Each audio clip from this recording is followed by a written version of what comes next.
Good evening, Ashley. Can you hear us? Yes, good evening. Can you hear me? Yes, thank you.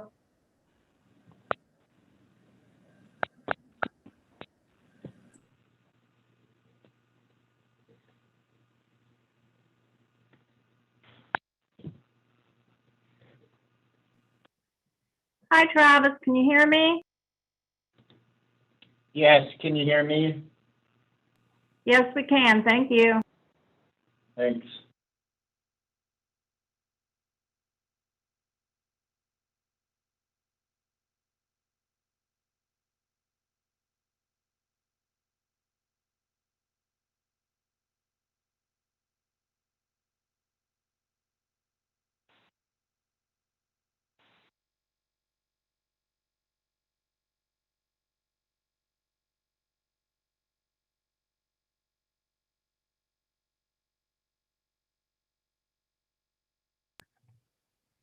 Clint, can you hear us?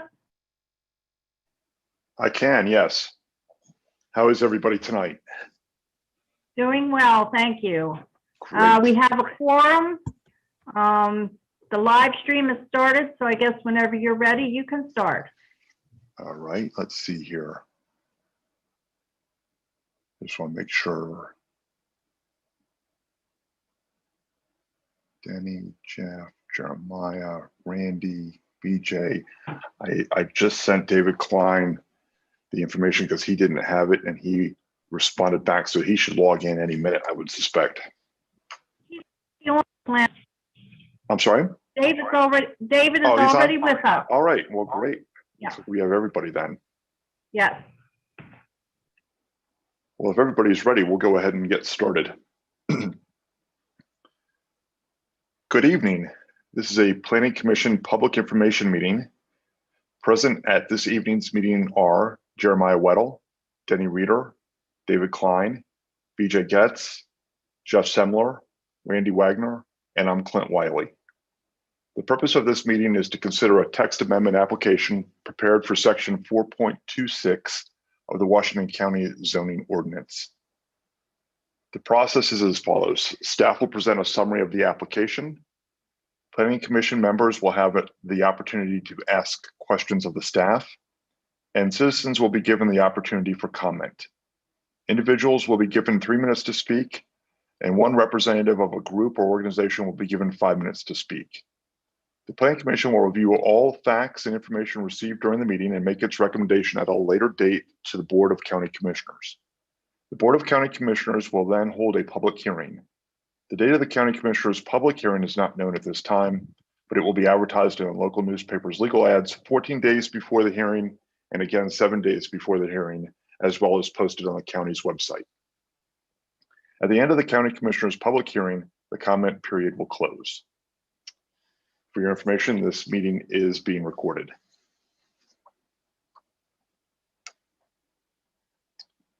So the first item then under our agenda this evening under the rezoning information meeting is RZ-21-001 Calvert Energy LLC. This is a text amendment to the section 4.26 of the Washington County Zoning Ordinance to allow solar energy generating systems within priority preservation areas that have an industrial mineral zoning designation. And the planner this evening is Travis Allen. Good evening, Travis. How are you? Good, how are you? Good evening, everyone. As Clint mentioned, this is a text amendment proposed to amend Article 426 of the zoning ordinance pertaining to these whole range of factors that was mentioned. Solar energy generating systems within PPAs that also have an industrial mineral zoning designation. So kind of a lot of intersecting factors which are specific to these properties in question.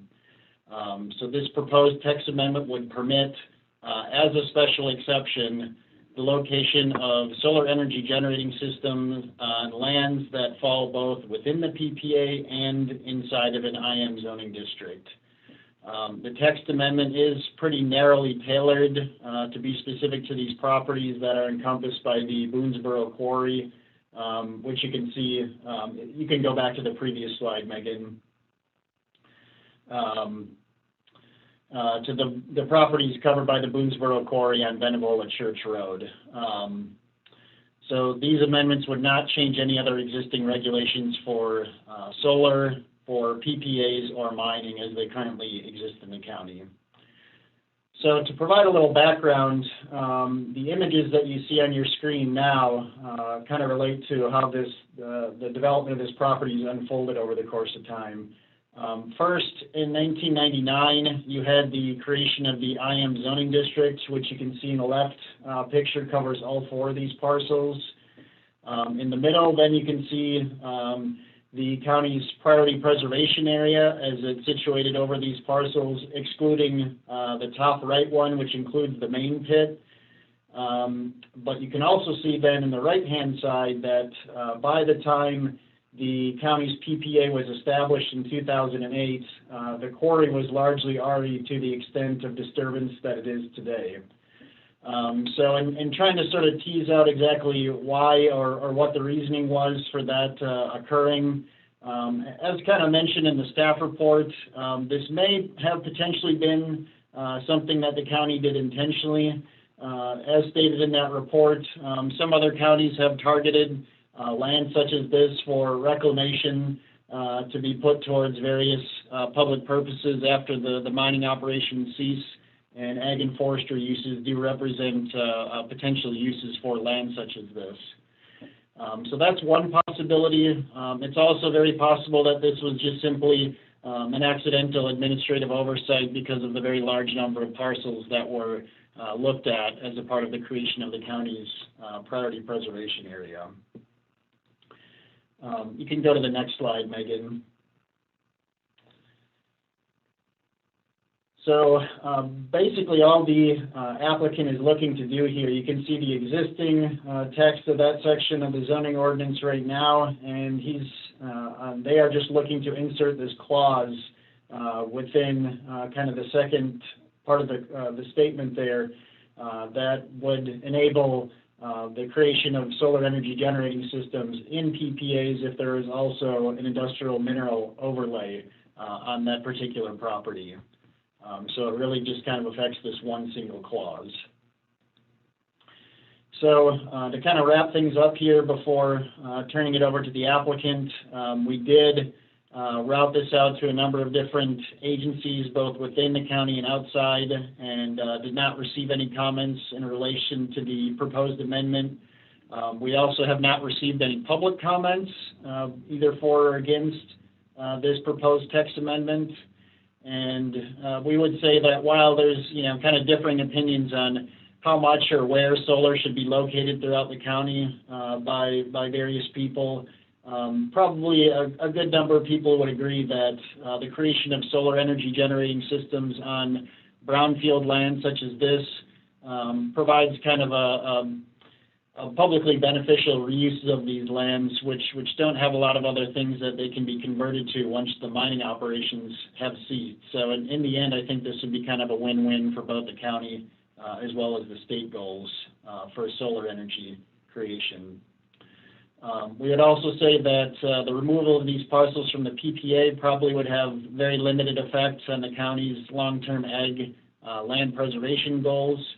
So based upon some of those factors, we would recommend for your recommendation of approval of these amendments to the Board of County Commissioners. All right, well, thank you, Travis. As stated in the introduction, Planning Commission members have the opportunity to ask questions of staff. So are there any members that have questions this evening for Travis?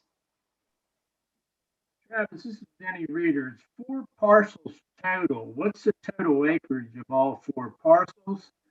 And what is the total acreage are they requesting to have changed? All of it or just part of it?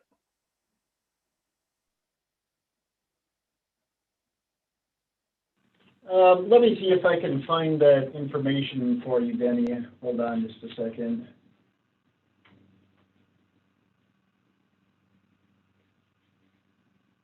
According to the applicant's justification statement, which they can probably expand upon when they give their presentation, The amendment would affect 165 acres, 83 of which is currently being developed. So looks like that it's only 83 acres that they're potentially looking at for solar energy development of the 165.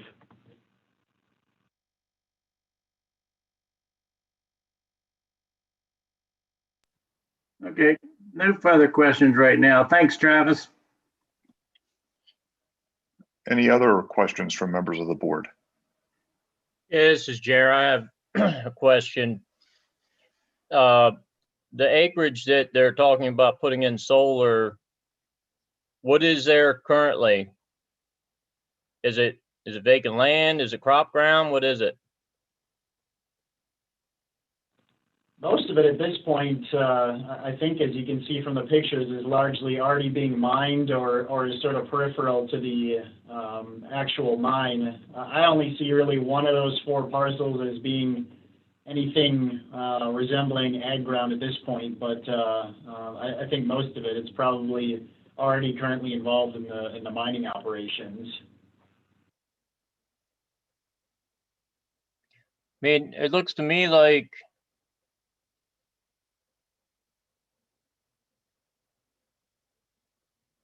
I guess I'm just trying to figure out if these solar panels are going to be taking away crop ground. It looks to me like there's still some crop ground there. I'm trying to figure out how they're going to put solar panels over top of where they already mined. So I guess, whether it's in a mining area or not, if they're taking crop ground and putting it in solar panels, that's what this planning commission has all talked about being opposed to, and that's why we wanted to regulate it as much as we could. And the only regulation we can come up with is being in the priority preservation area. So I'd like to know how many acres of cropland would be being converted to solar, or if it's land that's already not producing food. That's my question. And Jared, this is Joe. I think that would probably more appropriately be answered by the applicant at this point. So I would Okay. say, let's give the applicant a chance to kind of answer that for. Okay. Yeah, hi, this is Brian Quinn with Calvert Energy. Well, hang on one second, sorry. Brian. Go ahead. Before we get to the applicant, are there any other questions for staff from members of the commission?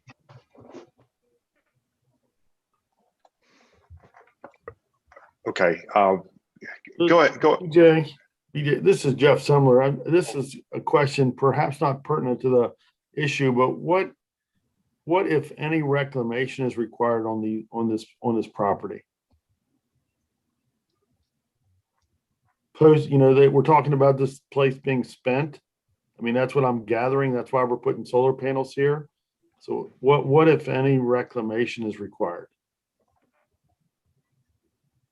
Again, some of these, I think probably the applicant could probably fill in some more of the details, but I'm not aware, at least in the information that I've been giving, that mining operations are imminently going to cease at this site.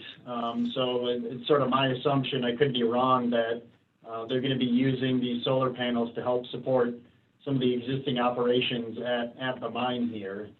There is various remediation efforts that are required by NDE after a site is actually formally closed. I don't know that they're at that point yet where they would have to formally, reclaim and clean up the site, because I think that the mining is still going to be going on for the foreseeable future. But again, applicant might be able to clear that up during their presentation.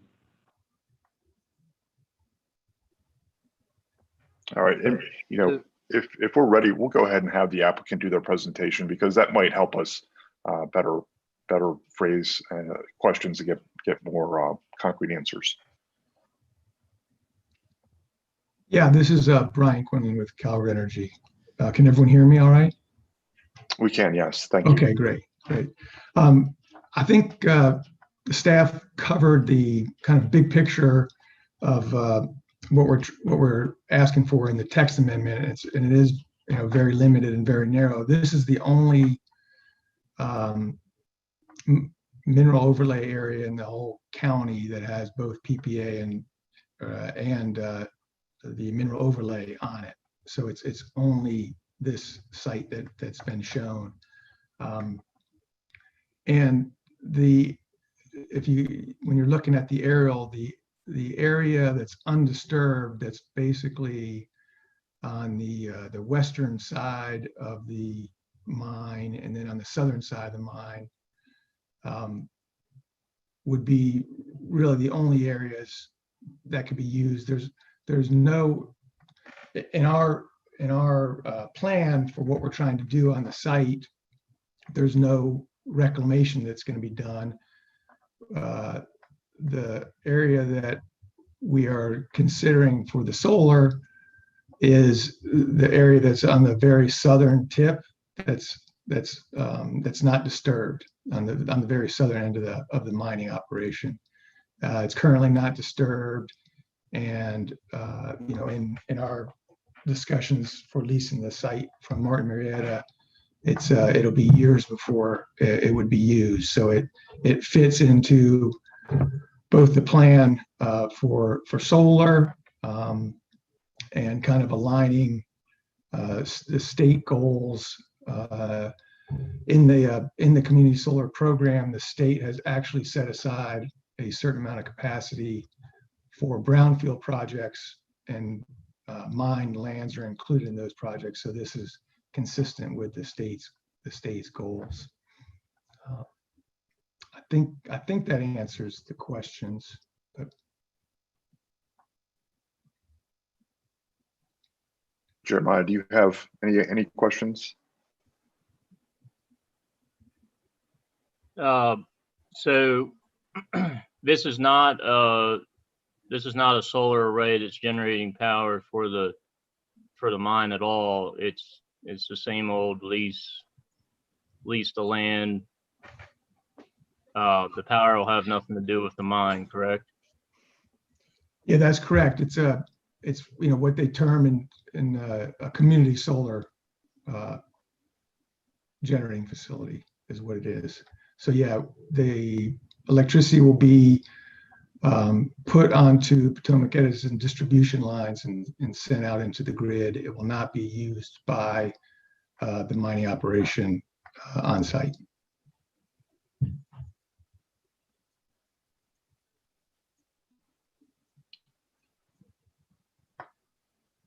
All right. I believe, Jeff, you had a question before. Do you Yeah, want to follow up? if it's the area that I'm looking at on my screen that looks like there's a faint P4 on it, is that the area that you're talking about the array going on?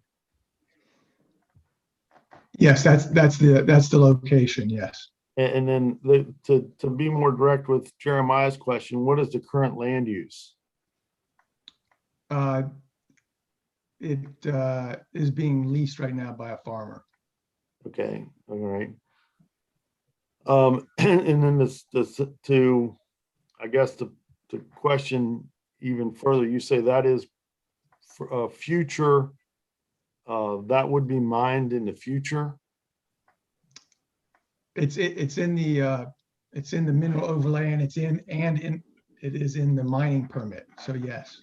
Okay, and then I guess the last question is, and I'm sure you know the answer. I'm assuming that this mine is active and that they use explosives. What's the potential? I guess. Does it require extra mitigation for you guys with panels? I mean, I'm assuming panels may shake. I mean, I'm sure they do everything as safely as possible. It's just a question. Yeah, we're aware that they do some blasting there, but the system can handle the amount of ground movement that's caused by the blasting. It's not excessive, and it won't damage the system.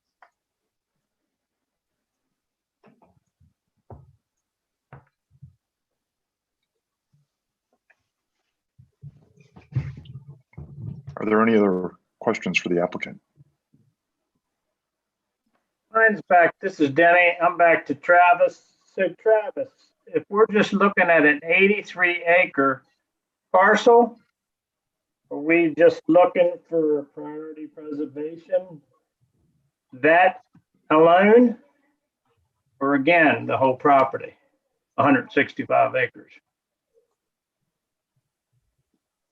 No, like I said, as far as I know, they're only looking to do 83, so they're, well, I mean, in this specific site, you know, as he said, it looks like it's gonna be mostly the southern portion of the site, but, yeah, I mean, potentially, you know, the amendment would allow for, the location of these, where these three different criteria overlap, PPA, IM, and then putting in a solar energy generating system. But again, as kind of noted by the applicant, and all of those factors are really just specific to these properties only in the county. So, so really, you know, for the most part, it looks like it would be, you know, mostly just the 83 acres that would be affected here. Yeah, Denny, if I can chime in, this is Jill. Don't think of this as like a map amendment. That's not what we're doing here. We're not going to remove the PPA. We're not going to remove the IM. We're not going to change anything about the zoning. Basically, what they're asking to do is to allow for solar panels in an IM district, which typically we allow. The tricky part about this one is that it also happens to be in a priority preservation area. So this was, and we have done the research, this is the only one that exists in Washington County. And we do believe that it was most likely an oversight on our part, because we tried to take all of these kind of incompatible uses out of the priority preservation areas because they don't really do us any good anyway. We probably wouldn't try to get easements on these types of properties anyway, knowing that they are intended for industrial uses, and you know what will come of them once they're used industrially. So this is really a very tricky specific one, and that's why they're coming forth today. So it's really just a request sort of to put the solar panels in a priority preservation area only because they have an IM zoning, if that helps you at all. Yes, that's a lot clearer. I appreciate that. What I'm just trying to do is make sure coming down the pike, this priority preservation happens again, you know, and somebody else wants to change for solar panels. But, well, I know exactly where this field is. It's a fair distance from Mill Point Road. Closest house is right, probably 500 yards from that.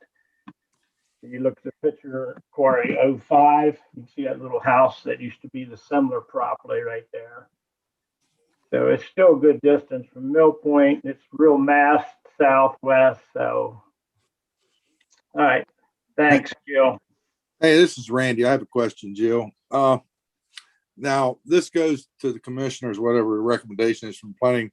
Where, and you might already said it, I might have just missed it. Where is when does PSC come into play here? They will come into play afterward, once the applicant submits their certificate of public need to the PSC.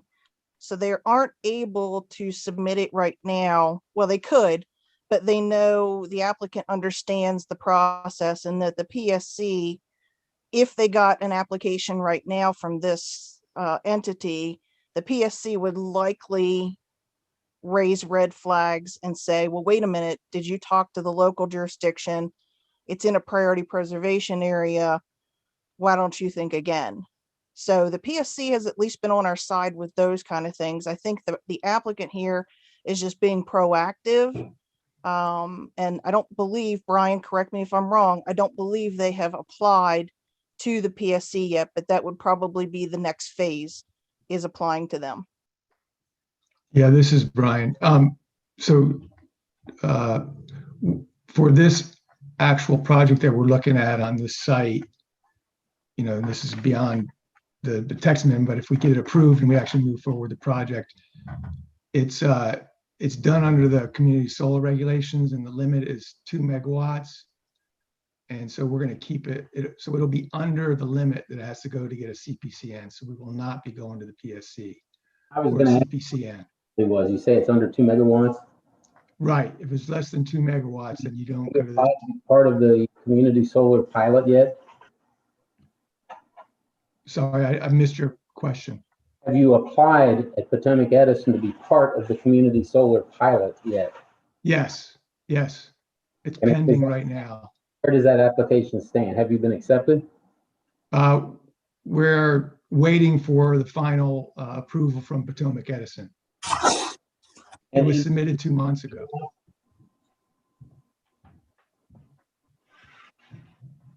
They said this is under 2 megawatts. Yes. We've actually filed for 1.6 megawatts. Okay.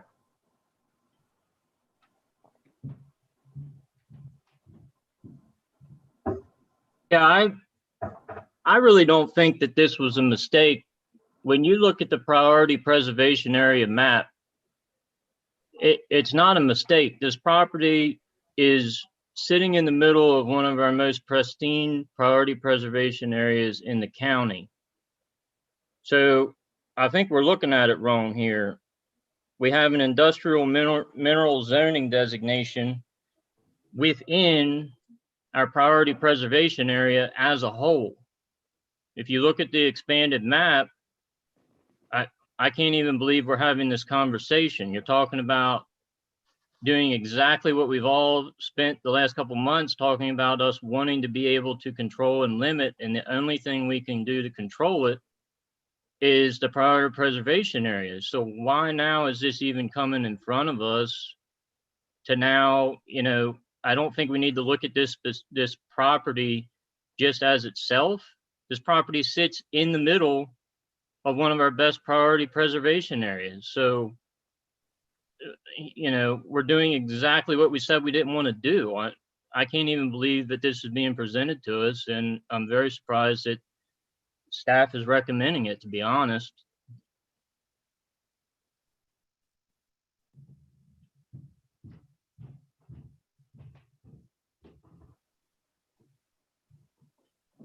Okay. Any other questions or comments from members of the commission? Yeah, this is Dave. I agree to some degree. I agree with what Jeremiah is saying. If you take a look at this, it's a farm field. It should be priority preservation. It happens to be within the overlay of industrial minerals. But, if they had come and they wanted to put solar panels over top of the big hole in the ground, I don't think anybody would object. But you're basically, you're turning agricultural land into an industrial use. And like you said, we discussed that and we have been opposed to that. It kind of is a little clinker that that they have this overlay, but I agree with Jeremiah that this is, you're taking, pristine farmland and turning it into a disaster, a nightmare. If you took the disaster and the nightmare of the big hole in the ground and then wanted to put solar panels over top of that, no one would complain. This is Brian Quinlan. I just wanted to clarify. So the site that we're talking about using is in the mineral overlay. It's also in their mining permit.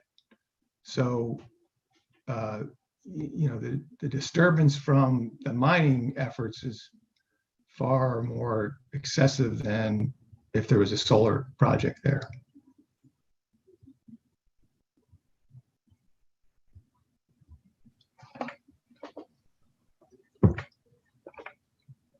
All right. Well, thank you for your comments, Brian. Members of the commission, are there any further questions for either staff or for the applicant? If not, we do offer an opportunity for citizen participation, although I don't believe there have been any citizens that have signed up prior to our meeting this evening. But I will give it sort of one last pass.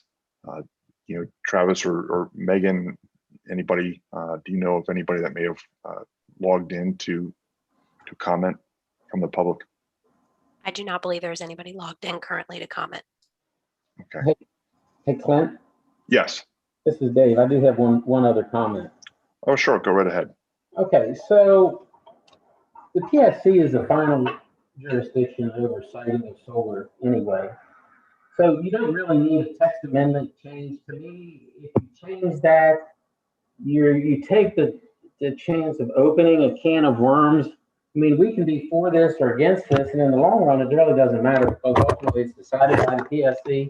So I don't really see an upside to making a text amendment change to specifically allow this, because then we've just opened it up for whatever, everywhere, things that we don't even know about. There could be all sorts of unintended consequences. This company can still go to the PSC and file for their application, and they can still push it through. And the local jurisdiction can't really do anything to stop it other than comment against it. I just don't see an upside to making a text amendment to allow this kind of carte blanche wherever it occurs. That's my comment. Okay. So this is BJ, Clint. I just have a couple comments. I agree Sure. with Dave's last comment. I mean, the priority preservation, I hear everybody's comments and I see that, but at the same time, living about 2 minutes from this, I'd rather not see a big hole in the ground with the trucks that come in and out onto Benevola Church Road further into the mine, which can be done.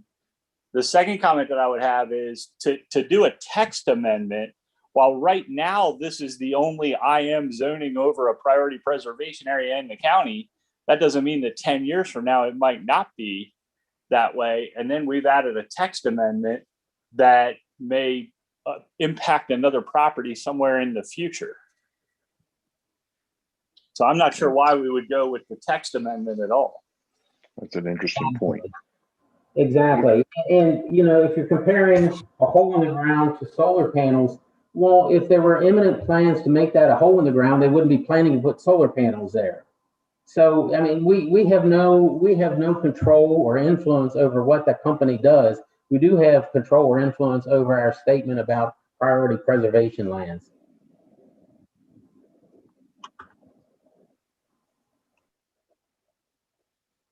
Okay. Keep in mind, and at a later date, probably next month, possibly, depending on what happens with the other rezoning that we'll hear, we'll have an opportunity to further discuss this and then pass along our recommendation to the Board of County Commissioners. So we'll have ample opportunity to review and discuss this prior to making that recommendation. So in advance of that, I'll kind of give it one last shot here. Is any further questions from members for anybody on staff or the applicant? If not, we'll move on our agenda.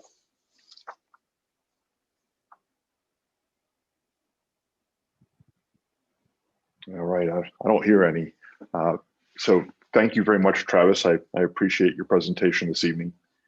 And we will move on to our regularly scheduled items on our agenda.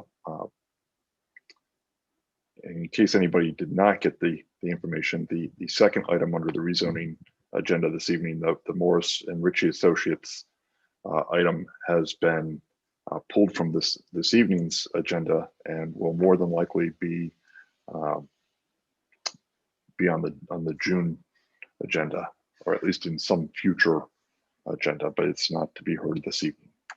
So the next item this evening under minutes are the April 5, 2021 Planning Commission Public Rezoning Information Meeting and Regular Meeting Minutes. I'm assuming everyone had an opportunity to take a look at those minutes. Are there any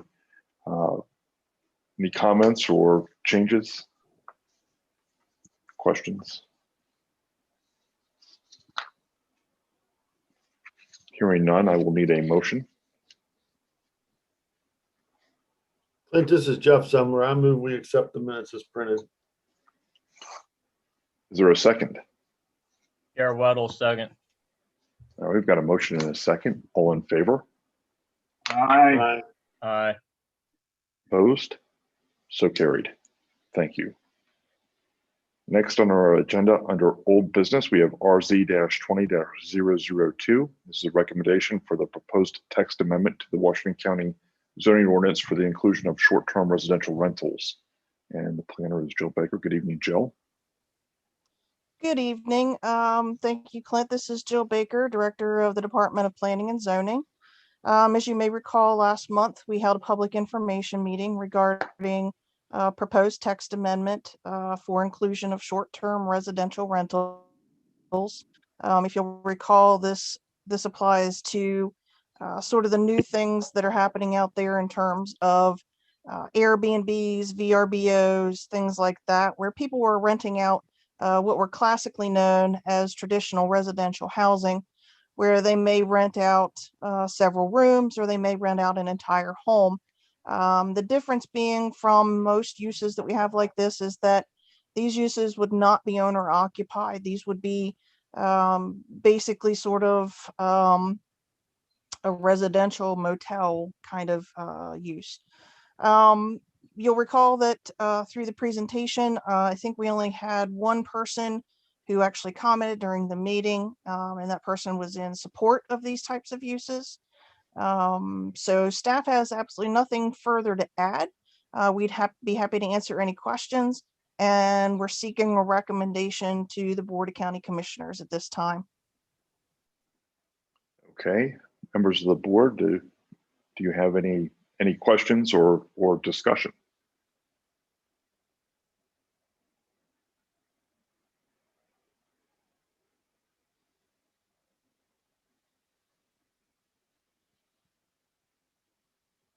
I mean, in my opinion, just briefly, I think it's a worthwhile change, especially because we have parts of our county that are tourist attractions, and there are opportunities. And in all likelihood, this is happening. We know it's happening without this being regulated or approved, an approved use. So I think it's worthwhile sort of bringing our ordinance more in line with times and supporting these micro entrepreneur opportunities that exist. I don't think it's going to do any sort of harm to the hotel motel industry in this county. Matter of fact, they keep building more. I think I think it's just a way to kind of clean up the ordinance and bring people who are already doing this into compliance. Yeah, this is Dave. I'm sorry I missed the meeting last month, as you know. But I agree with you, Clint. These, I don't see any kind of a threat from an Airbnb or VRBO to the hotel industry. Our family, we own several of these, nothing in Washington County, but in other places. And I can tell you that they're pretty much self-regulating. People who stay there do reviews on the venue, the place, and the owners do reviews on the renters. And if there are any kind of problems, that comes, it kind of takes care of itself pretty quickly. If you have a substandard place, it doesn't rent. And I just don't see a downside to it. And in our area, I mean, people along the river, near streams, near the mountain, there's a lot of opportunity, and I can't see squelching that at all.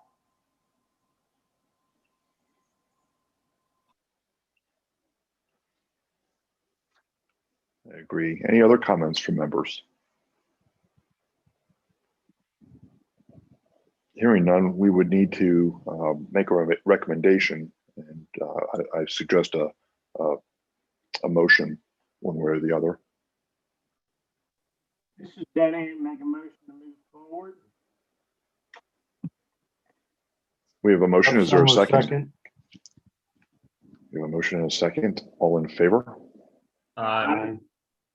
Clint, I'll recuse. Randy. Oh, yes. Yeah. I'm sorry. Yes, Randy Wagner is recusing himself from this, as this will then come before the county commissioners. So we have a motion, a second, and a vote for recommendation to the county commissioners. So Jill, thank you for that. We'll move on then. On our agenda, under other business, we have 6741 Sharpsburg Pike. Request for a change of use in a rural business overlay zone from an antique gift shop to a tire repair facility. Property located at 6741 Sharpsburg Pike. And Ashley Holloway is the planner. Good evening, Ashley. Good evening, everyone. Again, Ashley Holloway, Director of Plan Review and Permitting. This evening, I have before you a property that is in a rural business overlay. And as per the zoning code, whenever there is a change of use, it must come before this commission to see if it is either a minor change with the new use or a major change. So you're not approving the use itself, but again, you're approving whether this new use is going to be a minor change to the neighborhood and to the surrounding area, or is it going to be a major change to the neighborhood and the surrounding area where that a public meeting must be held to give the neighboring residents and property owners a chance to hear what's going on and for them to give feedback and comments. But again, you're not approving the actual use itself. The address is 6741 Sharpsburg Pike. This was, as was mentioned, an antique shop, which is now going to be proposed for a tire repair business. Now on the line, we do have Mr. Myron Horst. He is going to be the owner / operator of this tire repair shop, and he is here to give you more details. Mr. Horst, you can now speak.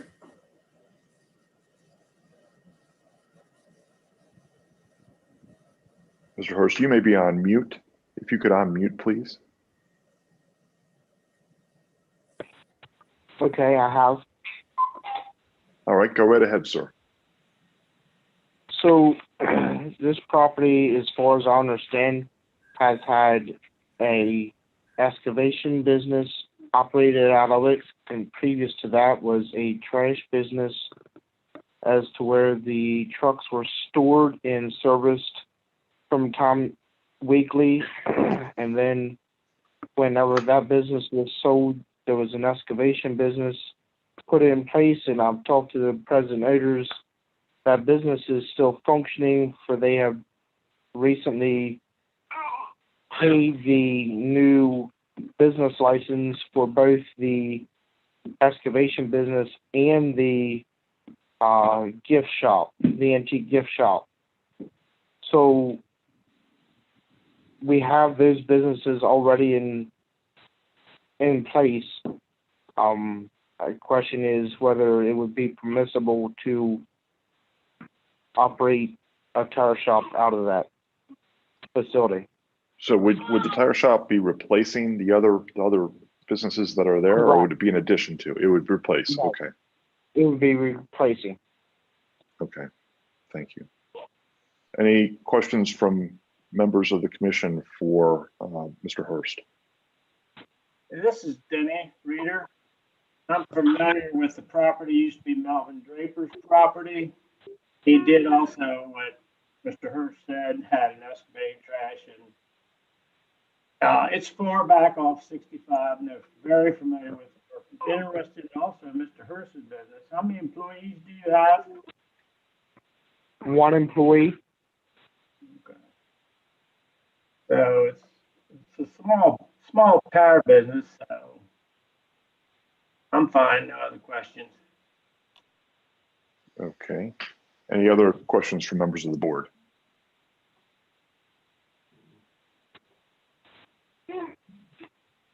All right, hearing no questions then, we would, is there any discussion? I should just make sure that we're all clear on this. Is there any discussion? This is Dave. If there was a trash business there and an excavation business, I don't see much of a stretch to have a tire business there. In my mind, that's a minor change. If it were simply going from an antique shop to something involving vehicles, that would be a different story. But based on what the gentleman said, to me, this looks like a minor change. Yeah, and I agree with you. I think had it been strictly an antique shop, then I might want to open this up for neighbors to have input. But based on that testimony, it does sound like this would not be a major change. Right. So I guess what we're looking for now would be a motion. This is Denny. I make a motion to approve. This is a minor change. Okay, we've got a motion and a second. All in favor? Aye. Aye. Opposed? So carried. Thank you, Mr. Hurst. We appreciate your input, and you can go ahead and mute again. Okay. Thank you. All right, next up under our other business, we have updated staff approvals, and Ashley, you've got that. Good evening again. Just very briefly, just want to go over the projects that were submitted in the month of March. So there were 11 inspection and maintenance agreements. There were 4 standard grading plans submitted, 3 stormwater plans submitted, 2 site plans, 2 stormwater concept plans, and then there was 1 simplified plat, 1 standard grading plan submitted, and then there were a multitude of different permits submitted, from entrance permits to floodplain permits to grading to utility permits. And there were 2 zoning admin adjustments as well. So the report was sent to you via email with the specific projects. If you have any questions, I'm here. All right, well, thank you. And I did take a look at that email. It looks like you just keep on being busy, which is good. Any questions for members of the commission for Mr. Holloway?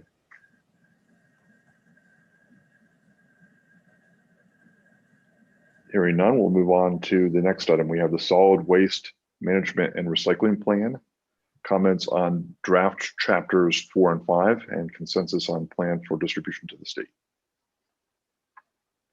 Jill, I imagine this is for you. Actually, that's gonna be Travis. Oh, it's Travis. I'm sorry, Travis.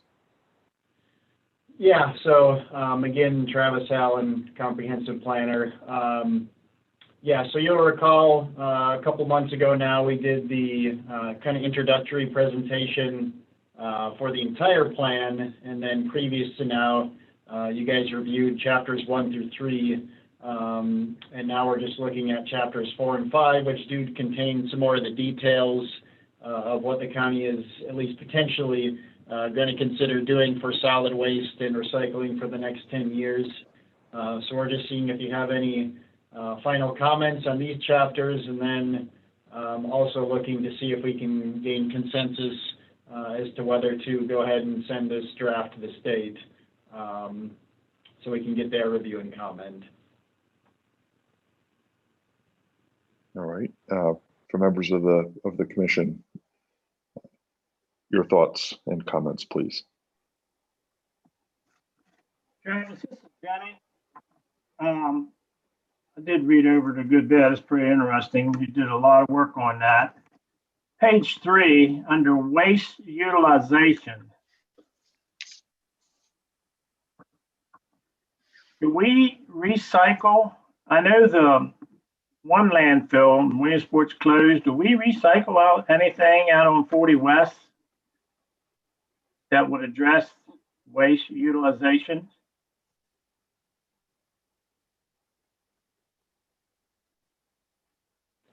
Sorry, Denny, which chapter were you looking at, 4 or 5? Chapter 4, page 3, halfway down, waste utilization. It goes into detail about utilizing waste, methane gas, recycled material.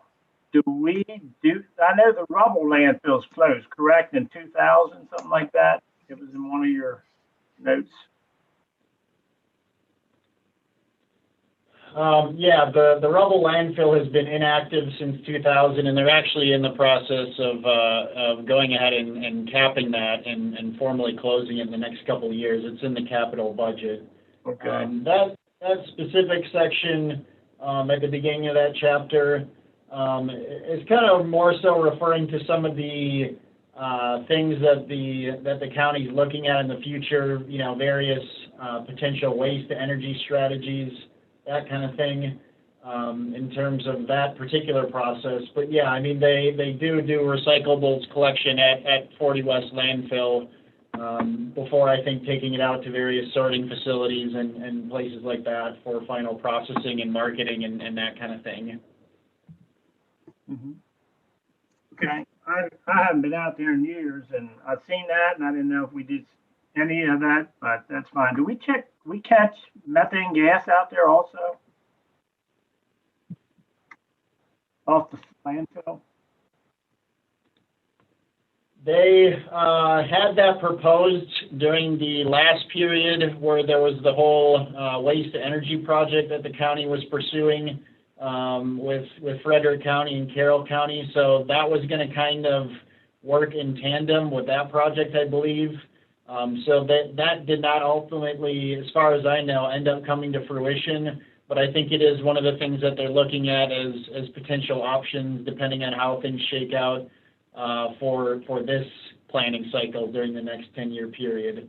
So they'll probably look at various potential projects sort of related to that. But if they do something like, as it's mentioned in Chapter 5, like anaerobic decomposition processes out there, I think that kind of goes with that process of capturing some of the energy that results from those processes. So I don't think they have anything right now, but they are potentially looking at something in the future. Okay, that's good. And then the only other thing I have on page 8 under fees, how often does the county look at the fees at the landfill? Is that something addressed every year or every so many years? Is it a budget thing? Every year. Every year? Every year. Yes. Okay, cool. One thing was quite impressive at the top. You receive 111,460 tons per year in 2018. And at the current rate, it'll be full in 2070. That is the projection right now. I think it, wow. You know, obviously the trash flows, you know, can change quite a bit year to year, but based upon the spaces they have available in all the various cells, that's what their projected date is right now. Yeah, that's interesting. 30 years out, but that seems like time flies by. We'll probably all be retired by then. Travis, thank you. It's quite interesting. Great job. Yeah, I thought it was very well done. Thank you. Any other comments? If there are none, then we need to make come to a consensus, and we can do that by vote if we choose, to permit distribution of these chapters 4 and 5 to the state for their input. And I think it sounds to me like we're ready for that, but we just need to make sure that everybody's on board with that.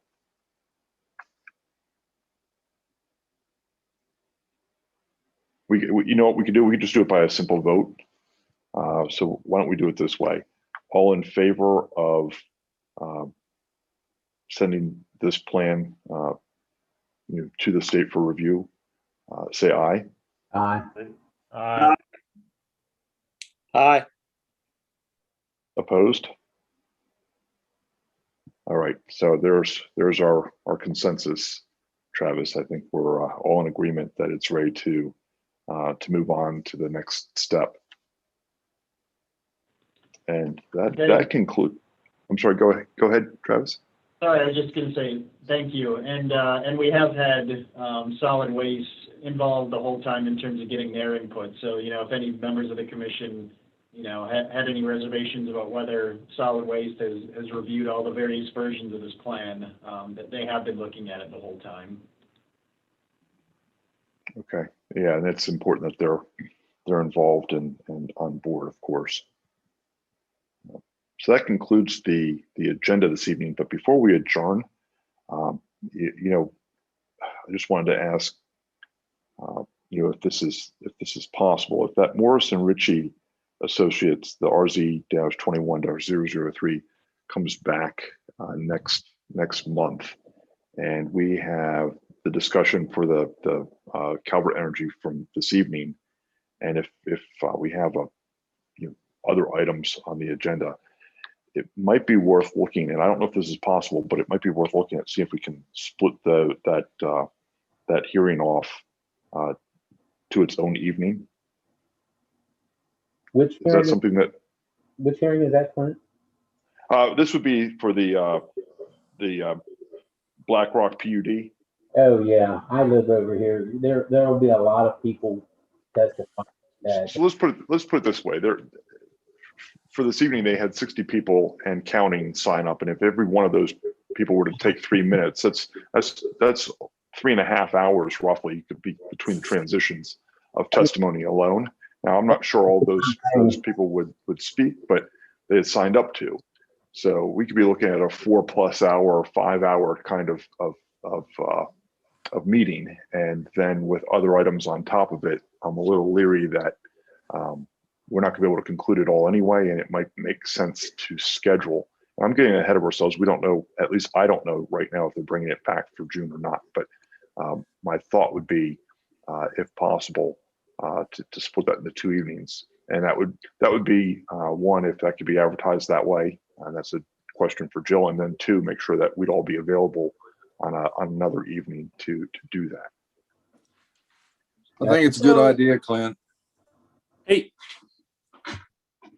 Clint or Jill, staff, have there been any discussions around a time frame to moving back to in person? Do we know anything from that standpoint? I can tell you that we recently received an email from the county administrator that staff will be moving back to working full-time in the workplace by May 17th.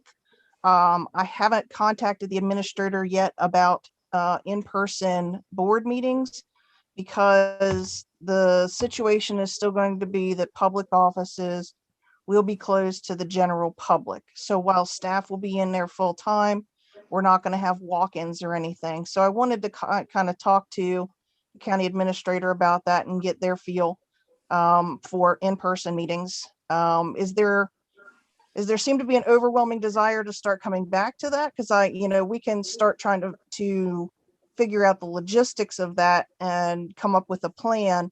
If that seems to be the consensus that you guys wish to start moving. Jill, this is Randy. I think we should probably really concentrate on getting the board back live.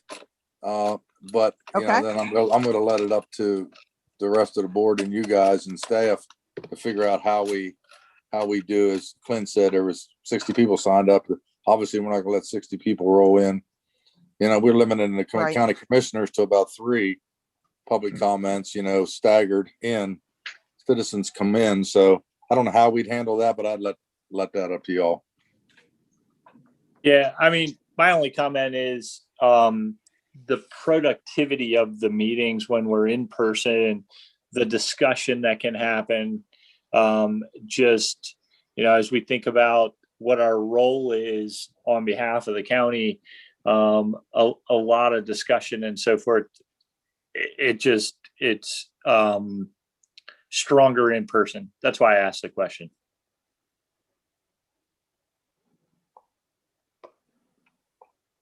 That's a great question, BJ. What I'll do is I will contact the county administrator tomorrow and have some discussions with him about what we can do. We're still going to be kind of stuck with the public comment stuff. That's kind of the only reason I think I've hesitated in bringing people back live, is because we typically have more public interest in our commission than most. Well, between us and the Board of Zoning Appeals, I should say. We have more interest than most, and it's going to become a logistical nightmare to try to sort of figure out where to have meetings and how to keep people separated and all that kind of stuff. But all that being said, I agree that, we need to start returning to some normalcy. So maybe we can get our regular meetings back on track. Maybe if we have big public meetings like this, we can still keep these virtual so that everybody still has the opportunity to speak, and we can go through the process that way. But I will get back to you with an answer on that once I talk to the county administrator. With regard to scheduling the rezoning case for Black Rock, Morris Ritchie, we can absolutely schedule that for another evening. I was talking to Rebecca Calamer today, and she was telling me there are going to be several items probably coming on the next agenda, a couple site plans and some other things that'll probably no doubt come in. Ashley, you want to chime in on that? Good evening, everyone. Again, Ashley Holloway, Director of Plan Review and Permitting. Yes, we did get a lot of projects, site plans, plats, and other type of plans. Yeah, so we are continuing to be busy, which again is good for the county. So there are a lot of things that will come before you in the next coming months. So if you want to try to postpone this till the Black Rock till July, that might be helpful. And in my opinion, it's not necessarily about postponing to July, but it would be about splitting it from a regular meeting night. So my proposal would be, and it maybe has to go to July just simply from an advertising standpoint, but my thought would be to do it, let's say the second or third Monday of the month, as opposed to the first Monday, just to allow us some separation between our regular meetings and especially if there's going to be enough load that it would make what's going to be a long night a much longer night. Then that's my thought on that. Yeah, we can absolutely accommodate. We could do the following Monday. We could do June 21st. We don't even have to do it on a Monday. Whatever day you want to do it, we just have to have about 2.5 weeks lead time to do the advertising. That's what we need to do. Well, more like 3 weeks, because we have to send out letters and get stuff ready for that. So we could do the 14th, we could do the 21st, or we could do a different day in there depending upon the consensus of the commission. The way my schedule's been at this point, pretty much Mondays are the only available dates or nights of the week that I'm available, at least in the next couple of months. So a curiosity question, because of all the notifications and so forth for this Black Rock PUD, could you leave that on the regularly scheduled June 7th meeting and move the normal planning commission meeting? That way you don't have to do the notifications and all that kind of stuff, because everything else is just normal course of business. We have to do the notifications regardless, whichever meeting, because the way that we do this for public rezoning meetings, first of all, planning commission meetings are not advertised in the newspaper. They are posted up on our website because they are done the first Monday of every month. It's considered one of those sort of an automatic, so that people have an idea in their mind that that's always going to be the meeting date. So we try not to change the actual regular meeting date. The other concern is that if we push the planning commission, the actual planning commission, then you're starting to push developers as opposed to somebody who's working on like a concept plan. So we're kind of pushing people who are closer to that shovel in the ground situation than we are somebody else. So I think it would be best if we would leave the schedule for the planning commission meeting on June 7th, and then either the 14th or the 21st, we will do the Black Rock PUD, whichever is a consensus by the group. Yeah, Jill, those are great points.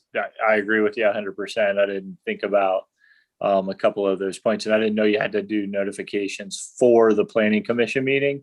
But what we don't want to do is we don't want to interrupt the normal flow of our customers, which are the developers and so forth that are consistent. I agree with that. Right. So would there be a consensus for either the 14th or the 21st? I can tell you I'm out the 21st. Just pull my calendar up. I think I'm with almost 100% certainty good for either one. Let me just be sure though. This is Denny. I'm good. Yeah, 14th or the 21st. Okay.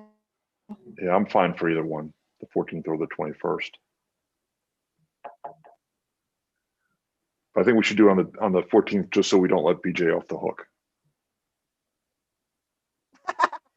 Oh, wait, I just looked at my calendar. The 14th is crap for me. No, on a serious note, I'll be on vacation June 21st. So that date Okay. does not work for me. Sure. But I've already been getting phone calls on this. I used to live very, very close to there. So I've already been hearing about it. I bet. How about everybody else? Is the 14th okay with everybody else? 14th's okay with me. Jeff? Sorry, me. All right. It sounds like, Joe, you've got a. I just checked my schedule and it doesn't say whether it's going to be raining either day. No, So just- I'm sure you're going to be at the mercy of the weather, and that's understandable. So Okay, yeah, well, what we'll it do- sounds like we've got a plan there. Aim for the 14th if you can, and then 21st. And if they're not able to do either of those, obviously, then we're going to start pushing into July. And it's Okay, probably gonna be so the same I will situation. contact. Yeah. I will contact the applicant and see if that date will work for them. And then I will have Deb verify with the members, the date so that we can lock that up and get the advertising and everything done. That's no problem for us. Okay. All right. Well, good. I'm glad, because I just worry about if we get too many other items there, and even if we did them at the front of the meeting, we could be looking at a very, very long night. So the other option too might be to start that one a little bit earlier. Maybe a 6:30. I think you and I mentioned that when we talked last time. If possible, a 6 or 6:30. Even 6 would be fine by me, as long as it gives enough of the public time to get here. I don't want to jeopardize that either. So I know that's a tricky thing to do, but if possible, maybe we look at that as well. For the rezoning meeting, you mean? Yeah, for the rezoning meeting. Yeah. Okay. Okay. Yeah, I'll get with the applicant and see about their availability, and I'll be back in touch with everyone. All right. Well, great. Thanks, Jill. So that concludes our. And could I this just, evening. this is Jeff Summer. Could I just circle back around to that meeting in person thing? I'm obviously for it, being the newest guy on the block, and the only meetings I've been to is on a computer. But secondly is, I don't think that the upcoming BlackRock thing should have anything to do with it, because we can still sit in a room and everybody else can Zoom. I realize that logistically trying to keep 60 people masked and 6 feet apart and not touching one another and all those other things may be onerous, but if they're sitting at home on their computer and we're sitting in a room amongst our group, I think that's still a doable option.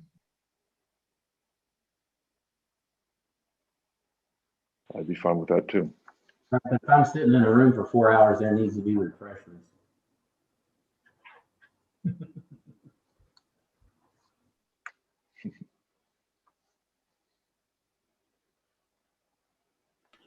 catch that, Clint? Yeah. Got it.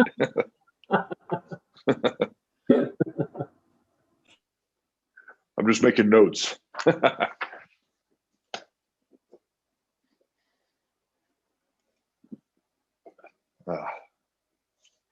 All right, so I think Jill can look into that as well when she talks to county administration about bringing some of these meetings back, because I agree. I think we have an opportunity to meet in person. There's just so many benefits to that, And while it's understandable that we had to do it this way for the duration of the pandemic, as we reach a point where more and more people are vaccinated and our infection rates are really low, and things are opening back up, the state's going to open back up. We anticipate that in July. I think it's time to start moving as much of this stuff back to normal as possible. All right, I've said my piece. We need a motion for adjournment. So moved. We have a motion. Is there a second? Second. All in favor? Aye. Aye. All right. Well, thank you, everybody. Have a good evening. I appreciate everybody's help. See you.